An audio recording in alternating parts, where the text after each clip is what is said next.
من أقوى الوصفات الناجحة التقليدية والمضمونة لعلاج الكحة، السعال، آلام الرأس، ضيق التنفس، آلام الصدر والحنجرة، وفقدان الحواس. ولكل من يعاني من هذه الأعراض، فرجاء أحبتي حاولوا ما أمكن استعمالها ومشاركتها مع كل من هو في حاجة إليها. وكالعادة أحبتي، قبل أن نشرع في الوصفة، أتمنى منكم جميعا الصلاة والسلام على رسول الله. اللهم صل وسلم وبارك على سيدنا محمد وعلى آله وصحبه أجمعين. بالنسبة للمكونات أحبتي، نحتاج كأول مكون إلى البصل الأحمر. أنا هنا عندي حبة صغيرة من البصل، قمت بتقشيرها وبشرها في المبشرة الرقيقة. نقوم أحبتي هنا بحكها جيدا من أجل الحصول على ماء البصل، وهذه الحبة الصغيرة من البصل فهي كافية ومفعولها قوي للغاية. كما بإمكانكم استعمال نصف بصلة كبيرة فقط. هذه الوصفة أحبتي هي مجربة مني شخصيا، خاصة بعد تعرضي لجميع هذه الأعراض: الكحة، السعال، ضيق التنفس، آلام الرأس والصدر، بالإضافة إلى الرجفة أو الرعدة الشديدة. بعد القيام أحبتي بحك البصل في المبشرة، سنمر إلى القيام بتصفيته والاحتفاظ فقط بماء البصل. هذه الوصفة كذلك أحبتي فهي صالحة للصغار والكبار، ومفعولها قوي للغاية. فمن أول استعمال تشاهدون الفرق وتشاهدون التغيير في الحالة الصحية، خاصة إذا قمتم باستعمالها بالطريقة التي سوف أقولها لكم. بعد القيام أحبتي بعصر البصل جيدا، انظروا معي، يتبقى عندي القليل فقط من ماء البصل الأحمر، ما يعادل ملعقتين إلى 3 ملاعق كبيرة فقط. والآن أحبتي سوف نمر إلى المكون الثاني. سوف نحتفظ بماء البصل جانبا، ثم سأمر معكم إلى مكون أكثر من رائع، خاصة في علاج نزلات البرد. فوائده عظيمة، كما وأنه يعتبر علاج طبيعي 100%، وهي الشيبة أو الشويلات. وتعد الشيبة علاج فعال جدا، كما قلت لكم، للسعال، للكحة، لآلام الرأس، لنزلات البرد، لسيلان الأنف، وكذلك لصعوبة التنفس. فوائدها عظيمة، تحتوي على العديد من الفوائد الصحية، خاصة إذا قمنا باستعمالها بالطريقة الصحيحة. الشويلاء أحبتي، بالنسبة للطريقة، نقوم بأخذ غصن من الشويلاء، غسله جيدا مسبقا، ثم القيام بتحضيره.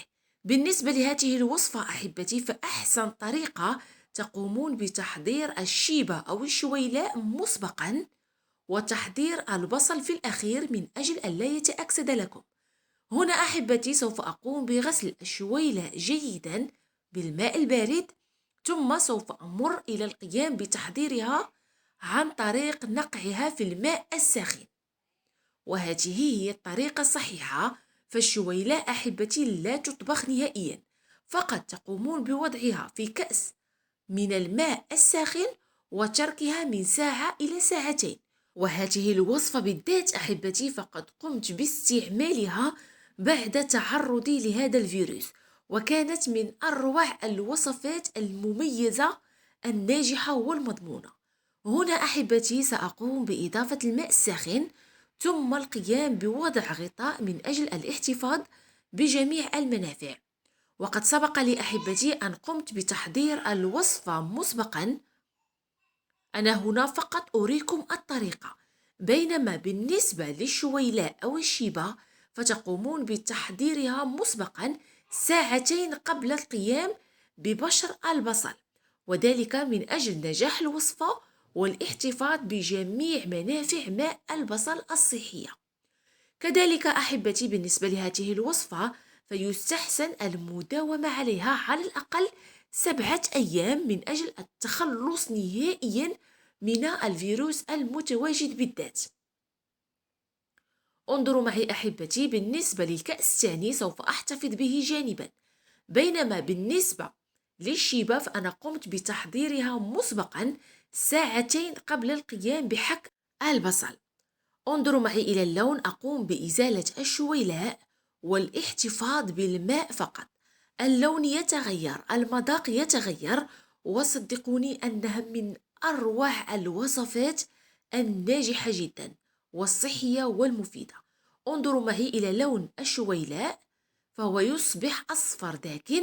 ثم أضيف إليه ماء البصل، حوالي ملعقتين كبيرتين من ماء البصل، ثم نحرك جيدا، وتصبح بذلك الوصفة صالحة للاستعمال. بالنسبة للعسل الطبيعي أو عسل النحل فهو اختياري بالنسبة لمرضى السكري، فلا داعي لإضافته. أما بالنسبة إذا كنتم سوف تعطون الوصفة للأطفال الصغار فيستحسن إضافة العسل وكذلك الاستفادة منه. وتستعمل أحبتي الوصفة يوميا، خصوصا إذا كنتم تعانون من هذه الأعراض: الكحة، السعال، ألم الرأس، ضيق التنفس، ألم الصدر، الرجفة، الحمى. فتقومون أحبتي بأخذ الوصفة ليلا قبل النوم. قبل النوم تقومون بشربها ثم الخلود إلى النوم مع وضع غطاء ساخن من أجل التحرك. تكررون الوصفة على مدار 7 أيام، وصدقوني أنها علاج ممتاز ونهائي. كالعادة أحبتي، لا تنسوا وضع لايك للفيديو من أجل أن تصل الوصفة إلى كل من هو في حاجة إليها، ولكم كامل الأجر والثواب. دمتم في حفظ الله ورعايته. إلى اللقاء.